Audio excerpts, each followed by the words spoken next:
Hello and welcome to Health 247 on Rapid Television, the program that brings you trusted health insights, expert advice, and inspiring real-life stories. In today's edition, we focus on a silent killer that has claimed countless lives, often without warning. I am Josephine Bitrus. Thank you for staying with us. Silent but deadly, that's hypertension, commonly known as high blood pressure. It is a condition many people live with, often without knowing it, and it is rapidly becoming one of the leading health concerns both globally and here at home. Doctors warned that untreated hypertension can quietly damage the heart, brain, and kidneys, leading to life-threatening complications like stroke and heart failure. Yet, awareness and regular checkups remain alarmingly low. Today, we take a closer look at this silent killer, what causes it, how it affects the body, and most importantly, what you can do to prevent and manage it. Stay tuned as we uncover the facts behind hypertension. High blood pressure is one of the most common non-communicable diseases affecting people across the globe. According to the World Health Organization (WHO), an estimated 1.4 billion adults worldwide are living with hypertension, representing about 1 in 3 adults globally. Health experts say the condition often develops without obvious symptoms, silently damaging the heart, brain, and kidneys over time. If left untreated, hypertension can lead to life-threatening complications such as stroke, heart attack, and kidney disease. In Nigeria, the burden of the disease is also significant. Reports estimate that between 60 and 80 million Nigerians are living with hypertension, meaning about 1 in every 3 adults in the country is affected. However, experts say many people are unaware they have the condition and only a fraction of those diagnosed receive proper treatment. Hypertension is when there is raised blood pressure in the blood vessels of the body. Now we know that the blood vessels are responsible for what carries blood from one part of the body to the other, notably from the heart to every other part of the body. So when there is a problem in the blood vessels, whereby maybe there is narrowing of the blood vessels due to certain foods we eat, or there is hardening of the blood vessels and it doesn't allow blood to pump properly, then it can cause some kind of pressure within the blood vessels that will raise, well, it can cause the pressure, I'm repeating myself, it can cause pressure that can raise the blood pressure of the body. Now, usually when we look at hypertension, we have 2 readings. We have the what we call, there are 2 sets of numbers. So we have the upper one and the lower one.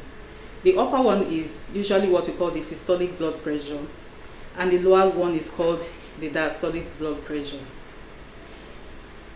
The normal blood pressure, which everybody goes by, is 120/80. However, when it comes to medical practice in Nigeria, we usually look at it from 140/90. So whenever somebody comes in presenting with that particular blood pressure reading, then we begin to talk about how to counsel the patient on what things the patient needs to do in order to maintain a healthy lifestyle.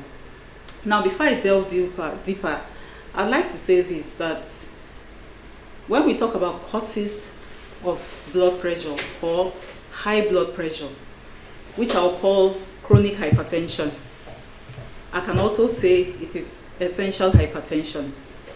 Generally, in 90% or more than between 90 and 95% of the population, hypertension, the cause of hypertension is unknown. So it's not We can't exactly say that this is a specific cause of hypertension. There are different factors, which we call risk factors, that can predispose someone to having hypertension. Medical professionals say lifestyle habits such as excessive salt intake, lack of exercise, smoking, alcohol consumption, and stress increase the risk of high blood pressure. If we want to take Nigeria as a case study, in our society, when we talk about our spicy foods, we Nigerians, we love to eat a lot of food that are very tasty, spicy, want to put a lot of salt, a lot of maggi.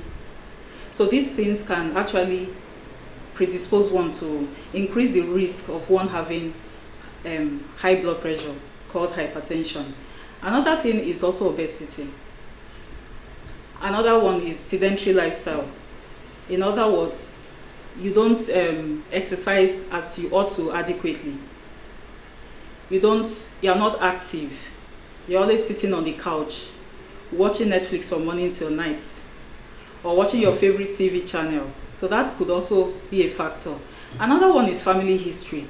Family history too plays a very important role. Another one is smoking. Another one is taking alcohol. Another one too is stress, persistent stress, like continuously.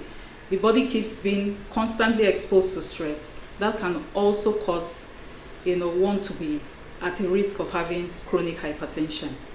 Let me just quickly say this, that when we talk about hypertension, we're talking about two types now. We talk about the essential hypertension, and we talk about the secondary hypertension. Essential hypertension is also called the primary hypertension, which is the one we see that is commonly found in our society. According to WHO, it says that more than 1.3 billion of people have hypertension worldwide. Now, amongst this 1.3 billion, over 46% have no idea that they have hypertension.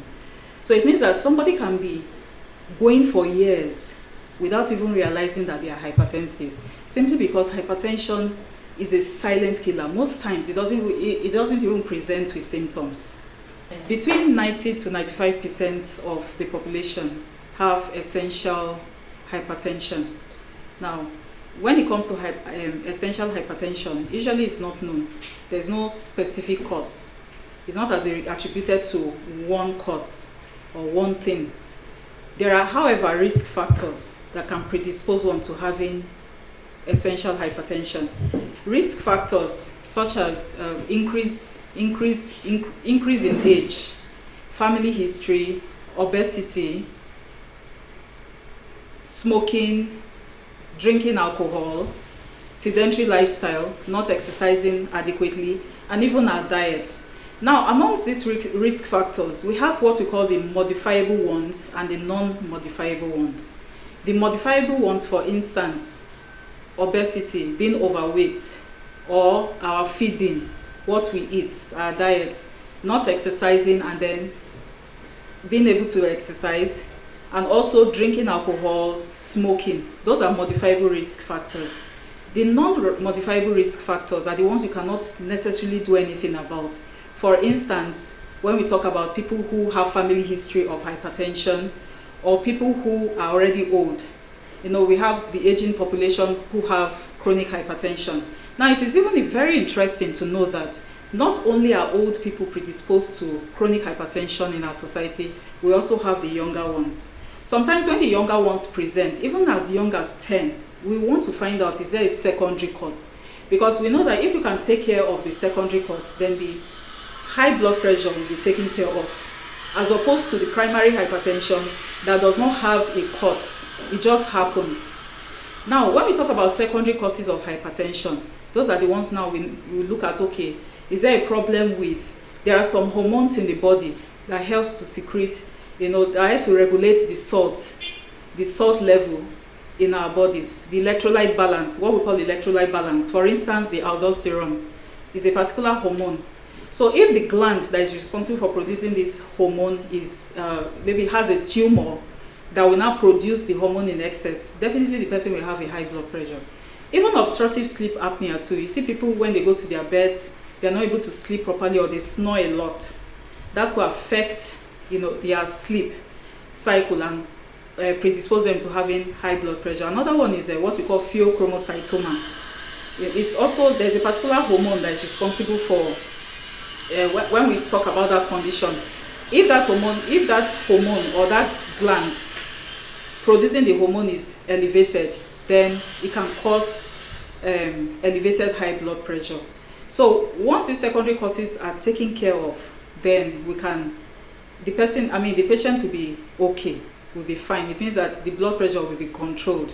But in terms of, for the purpose of this discussion, we are now directing our focus on chronic hypertension, which is the primary or essential hypertension, which is more commonly found in our population in Nigeria and in the world at large. They recommend regular health checks, balanced diets, physical activity, and maintaining a healthy weight as key steps to prevent and control hypertension. Okay, to manage hypertension successfully, and by manage doesn't mean that it's going to cure it. Because one thing about chronic illnesses is that once a patient has been diagnosed of the condition, it's there, the person has it. However, it's not a death sentence. That's one thing I want to emphasize on. And it's not something to be in denial of. At the same time, even though you don't want to acknowledge it, but just know that it's in your power to control it. It's something that is very easily controlled. I would even advocate that we know what our blood pressures are, so as to be able to control it and prevent further complication. So one of a few ways we usually start by encouraging them, or people who are diagnosed of chronic hypertension, to go on a lifestyle modification. We usually want to start from there. So we can tell them to maybe cut down on taking a lot of McDonald's. We don't have McDonald's in Nigeria, but some of these fast foods, because it contains a lot of oil. Avoid frying too many. Avoid frying fish. Avoid fried foods as much as you can, because these things can clog the blood vessels, further narrowing the blood vessels and preventing the free flow of blood. And that is what actually builds up pressure, that raises the blood pressure in the long run. So you want to reduce your salt intake as well. You want to cut down on spicy foods. Even when you cook your soups, you try to make sure that you limit the quantity of spices you take or you put in. I would recommend that our daily salt intake should be at least 3 grams per day. Shouldn't exceed that. Another one is engaging in daily exercise. No matter how busy your schedule is, please devote at least 4 times, at least the barest minimum. As much as I would advocate everyday daily exercise, but if you can, at least 4 times a week, do a 30 minutes exercise. Quantify it. No haphazardness here. So if you decide that you want to do 20 minutes every day, stick to 20 minutes or 30 minutes, at least 20 minutes. It could be brisk walk or walking out or running or even cycling or skipping. Anything that will increase your activity, you can also do that. Know your family history very well. If you have parents who have hypertension, please do not be in denial. Do not say it's not my portion. It cannot not be your portion when you are proactive with your health. So it's good to know what the family history talks about, and then you know how to prevent it. And another thing, please, smoking cessation and alcohol, do not consume as much alcohol as you would do. And then if you smoke, please stop smoking. Several types of medications are commonly used to treat hypertension, that is high blood pressure. These medicines help lower blood pressure and reduce the risk of complications such as stroke and heart attack. Okay, when it comes to medications in the treatment of hypertension, we usually want to look at the patient on a case-by-case basis, because what we give A to treat their own hypertension will be different from what we give B to treat theirs, because some of them come in not only with hypertension, they can also come in with diabetes or some other comorbidities. But generally speaking, we talk about calcium channel blockers. I will not want to go in depth, but those are classes of antihypertensives we use. We also talk about diuretics. We also talk about angiotensin ACE inhibitors. So that's also another class of antihypertensives that we use for the treatment of hypertension, chronic hypertension. Hypertension is usually a lifelong condition, but it can be effectively managed and controlled. For most people, hypertension cannot be completely cured. However, it can be controlled through medications, healthy lifestyle changes, regular exercises, reduced salt intake, maintaining a healthy weight, and routine medical checkups.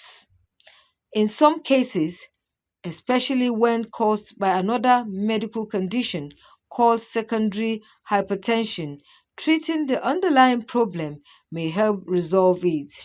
With proper management, people living with hypertension can significantly reduce the risk of complications such as stroke and heart attack and live long. Oh, very, diet impacts hypertension in a very tremendous way. Doctors love to work with dietitians because a lot of these chronic illnesses, hypertension, which we are talking about now, we like to approach it in a, it's a kind of multidisciplinary approach. So not only are we encouraging them to check their blood pressure, stay active, take their medication when they ought to, we are also encouraging them to eat properly. So taking fruits and vegetables help a lot, a tremendous lot. That's high fiber intake. Then we also talk about reducing, when I talked about reducing the amount or quantity of fast foods you eat. So because of how oily the foods are, and oils can build up in the blood vessels. So when these are drastically reduced from our diet and we have a more balanced diet, then it will help to reduce conditions such as atherosclerosis. And when I say atherosclerosis, I mean build-up of plaque, fatty plaques in the blood vessels. So it reduces this. So also avoiding fizzy drinks too helps. And then in addition, we also want to take water, lots of water. It's also good for our kidneys, good for proper circulation of blood in the body. Now, when it comes to exercise has been known to reduce blood pressure by between 5 to 10 millimeters of mercury over a period of time. So exercising, we know that it helps us to stay very active. It also helps to reduce, for those who are obese, the more they stay active, it helps them to burn more fat and then they stay in shape. It also gives us healthier blood vessels. Our blood is able to circulate more properly. So exercise really plays a very, very vital role in management of chronic hypertension. Let me just say that hypertension can be managed and managed successfully once you do what is right. Hypertension is a chronic illness. It cannot necessarily be cured. However, it can be controlled to a very, very good degree. People who are hypertensive can live long, well into their 80s. Like I said, it's not a death sentence. So hypertension is well managed, both with medication, lifestyle modification, diet, exercise. So for uncontrolled hypertension, complications can arise. We have what we call the stroke. So you see that somebody comes in with neurologic deficits, slurred speech, could be partial paralysis or paralysis of the entire body. The person can come in with damaged kidneys that will require them to have to do what we call the dialysis so that these kidneys can be able to excrete waste products from the body. The person can also come down with an enlarged heart. The heart is not able to pump properly. It's not able to pump well. And then the person you see how, you've heard of stories of how somebody suddenly slumped and died, or even died in their sleep. They clutched their chests, and that was how they went. So that is a heart attack. It can also cause heart attack. Another complication is also the blindness. Someone can suddenly just discover that they can't see properly. It kind of damages the eye, and the eyes are not able to function as they were doing before. So that's another complication. High blood pressure can block or damage arteries in the brain, increasing the risk of stroke, a life-threatening event that can lead to paralysis or speech difficulties. The heart also suffers. Prolonged hypertension can trigger a heart attack or weaken the heart muscle, causing heart failure. Blood vessels in the kidneys are sensitive to high pressure. Damage can lead to chronic kidney disease and, in severe cases, kidney failure. Hypertension can harm the delicate vessels in the eyes, causing vision problems or permanent vision loss. It can also increase the risk of aneurysms, metabolic issues, and cognitive decline. Doctors emphasize that regular blood pressure checks, medication, and a healthy lifestyle are key to prevention. As we wrap up today's edition, remember, hypertension, the silent killer, may not show obvious signs, but its impact can be devastating if left unchecked. The good news is that it can be managed and even prevented through regular checkups, a healthy diet, physical activity, and by following your doctor's advice. Take charge of your health today, because early action can save your life. I am Josephine Bitrus, and thank you for watching Health 247 on Rapid Television. Tune in next week for more health insights. Until then, eat well, stay healthy, and take care.